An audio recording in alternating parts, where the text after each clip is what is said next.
Hi everyone, Cullen here from Legal Home Loans, and I'm sitting with Peter Toma from Elite One. How are you, Peter? Good, how are you? Hey guys, how are you? We're talking capital growth.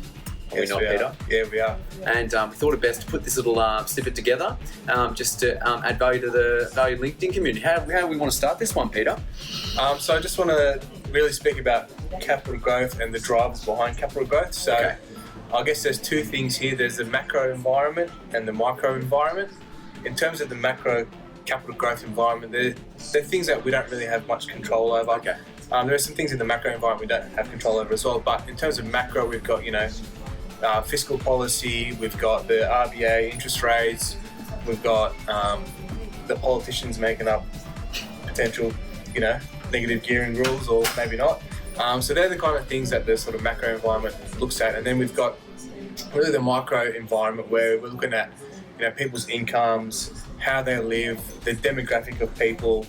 And then we've got stuff like transport networks in and around the areas, and really it's really suburb, and then we get even deeper to the the housing street level. That's the sort of macro, and then the micro environment. So capital growth, there's a lot of factors in there, and it can be utilised in many ways. As you know, you can utilise capital growth to, and Cullen can speak more about refinancing and using that growth to purchase the next property and potentially the one after that. Great segue, Peter. Yeah, so especially for our legal clientele, wasn't deliberate.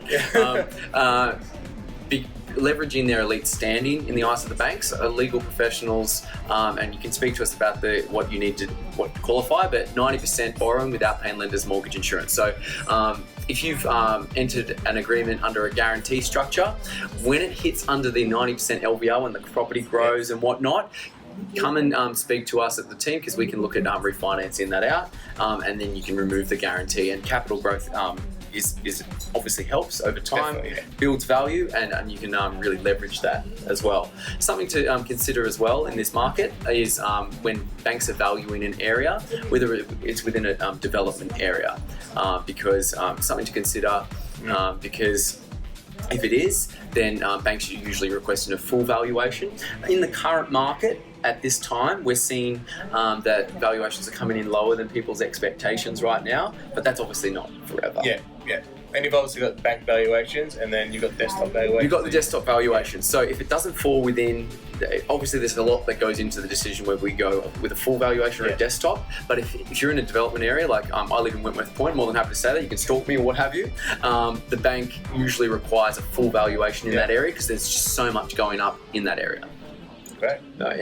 Anything else we want to cover there, Peter, that we think we want to add value to the community? I think this topic could go on for an hour. It could. Which we don't have. It could. But I think if you guys got any questions, feel free to contact me or feel free to contact Cullen. Absolutely. Put them in the comments, DM. We're more than happy to reach out to you. Maybe next episode we'll go cash flow versus capital growth. What are your thoughts? Yes, it's a topic that's been spoken about. I can feel everyone being polarised. Yeah.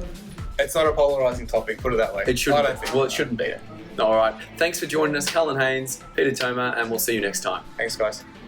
Hey, one take Charlie. You know what? When I do it myself, I can never get it in one take. Let's have a look. Let's see if you're happy with that. Let's have a look.